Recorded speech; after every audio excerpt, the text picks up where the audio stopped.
దేవుని మార్గం తప్పుతున్నట్టుగా చూస్తున్నాం. దాని ఫలితాన్ని అనుసరించి దేవుని నుండి దూరమై నిత్య శిక్షకి నిత్య నరకానికి పాత్రలవుతూ వచ్చినారు. అయితే దీనిలో ఎటువంటి భేదము లేదు, ఏ భేదము లేదు. అందరినీ పాపలు చేసి దేవుడు అనుగ్రహించి మహిమను పొందలేకపోతున్నారు. జాతి భేదమని, దేశ భేదమని, భాషా భేదము, లింగ అనేకమైనటువంటి భేదాలు ఈ లోకంలో ఉన్నాయి. కానీ పాపం విషయంలో ఎటువంటి భేదం లేదని దేవుని వాక్యం చదివిస్తాము. తన రూపంలో చేసినటువంటి దేవుడు మానవుని చూసినప్పుడు దేవుని యొక్క రూపాన్ని కోల్పోతూ వచ్చినారు. దేవుని యొక్క మహిమను, దేవుని యొక్క సహవాసమును కోల్పోతూ వచ్చినారు. ఎందుకనగా ఇట్లుండగా ఒక మనుషుల ద్వారా పాపం ద్వారా మరణము లోకములు ఎలాగ ప్రవేశించిందో అలాగునే మనుషులందరూ పాపం చేసినందున మరణము అందరికీ సంప్రాప్తమవుతూ వచ్చింది. కాబట్టి ప్రయాసపడి భారం మోసుకుంటున్న సమస్య ద్వారా నా యొక్కకు రండి, నేను మీకు విశ్రాంతి కలుగజేతునని దేవుని వాక్యం సమస్తాను. నీతిమంతుడు లేడు, ఒక్కడును లేడు, గ్రహించువాడు ఎవడును లేడు.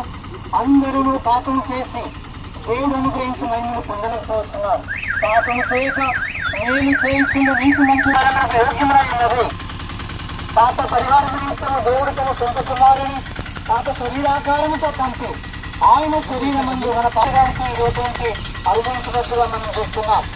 కాబట్టి దేవుడు ఒక మార్గాన్ని ఏర్పరుస్తూ వచ్చినాడు. యేసు చెప్పను, నేను మార్గమును, సత్యమును, జీవమును నా ద్వారానే తప్ప ఎవడును తండ్రి యొక్క కొనుగా పరలోక రాజ్యములకు రాలేడని దేవుని యొక్క ప్రవేశిస్తా ఉంది. కాబట్టి ప్రతి మనుష్యుడు దేవుని యొక్కకు రావాలని, తమ పాపం నుండి ప్రాయశ్చిత్తం పొందాలని దేవుని యొక్క ఆలోచన, దేవుని యొక్క కోరిక. తమ పాపంలోకి మనం సమీపించలేరు. మన యొక్క పాపము పరిహారం అయితేనే కానీ, మన హృదయం శుద్ధీకరించబడితేనే కానీ పరిశుద్ధమైనటువంటి దేవుని మనం సమీపించలేము. కాబట్టి దేవుడు తన ప్రణాళికను అనుసరించి ఈ లోకంలో వచ్చి పాపము లేకుండా జీవించి, పరిశుద్ధులుగా జీవించి, అమూల్యమైనటువంటి పరిశుద్ధమైన రక్తమును, పొలంలో రక్తము కారుతూ వచ్చినారు. యేసు రక్తము ప్రతి పాపమును మనల్ని కడిగి పవిత్రులుగా చేయండి. ఏ దేవుడు లేదు, అందరూ కూడా పాపం చేసి దేవుడు అనుగ్రహించడానికి పొందలేకపోతున్నారు. ప్రతి పాపం ద్వారా వచ్చే జీతం మరణము ఒక సువర్తమానం ఏమనగా పరమేశ్వర క్రీస్తునందు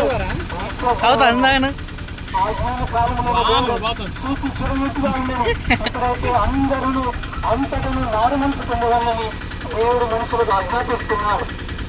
కాబట్టి పరమేశ్వరం విశ్వాసం ఉంచును, అప్పుడు నీవును నీ ఇంటి వారు ఆత్మరక్షణ పాప క్షమాపణ పొందుదురు. ప్రభు యేసు ప్రభు నీ నోటితో ఒప్పుకొని దేవుడు ఆయన మృతుల్లో నుండి లేపనని నీ హృదయం విశ్వసించిన ఎలా నువ్వు ఉచితంగా రక్షించబడతావు. ప్రభునేశ్వరం విశ్వాసించడం ద్వారా ద్వారా నిత్య జీవనానికి మనం ఉచితంగా వారసులం అవుతాం. కాబట్టి తను ఎందరూ అంగీకరించరు అనగా తన నామను విశ్వాసించిన ప్రతి వారు సమీపమైంది. కాబట్టి వారు మంచి స్వార్థం నమ్మదని ప్రభు అయిన యేసుక్రీస్తు వారి నామంలో నీకు మనవి చేస్తున్నాను. దేవుడు గ్రహించిన కాక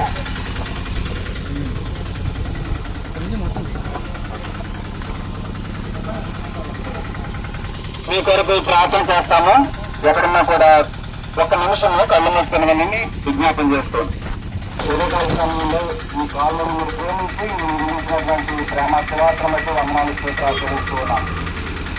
ఈ ప్రాంతంలో ఎంతమంది అయితే నివసిస్తూ ఉన్నారో వారితో మీ కరుణ హస్తముంచమని కలగల మా ప్రభువ వారు జీవించేటువంటి జీవన విధానంలో ప్రభా వారి యొక్క హృదయములలో మీ కార్యము మాటలు ఉన్నటువంటి మాటలు ప్రభావ వారి యొక్క జీవితంలో కార్యం చేయనట్లుగా ఆశీర్వదించమని ప్రార్థన చేస్తున్నాం. కలగల మా ప్రభువ మేము ఏదైతే ఈ లోకంలో పొందినటువంటి రక్షణ ఉందో వారు కూడా ఆ రక్షణను, ఆ ఆనందంలో వారు కూడా ప్రజలాగా మీరు చూపించమని ప్రార్థన చేస్తున్నాం. కలగల మా ప్రభువ ఈ కాలం అంతా కూడా జీవించండి. రానున్న దినంలో అనేకులుగా నేను మిమ్మల్ని సమీపించే వారిగా మీ 4 మంది విశ్వాసములకు బిడ్డలుగా చూపుకున్నట్లుగా చూపించమని మిమ్మల్ని పరిస్థితులు సిద్ధపరచమని మీ పిల్లలు మాత్రం ఉంటున్నాను. యేసు క్రీస్తు నామంలో వేడుకుంటున్నాం తండ్రి. ఆమేన్.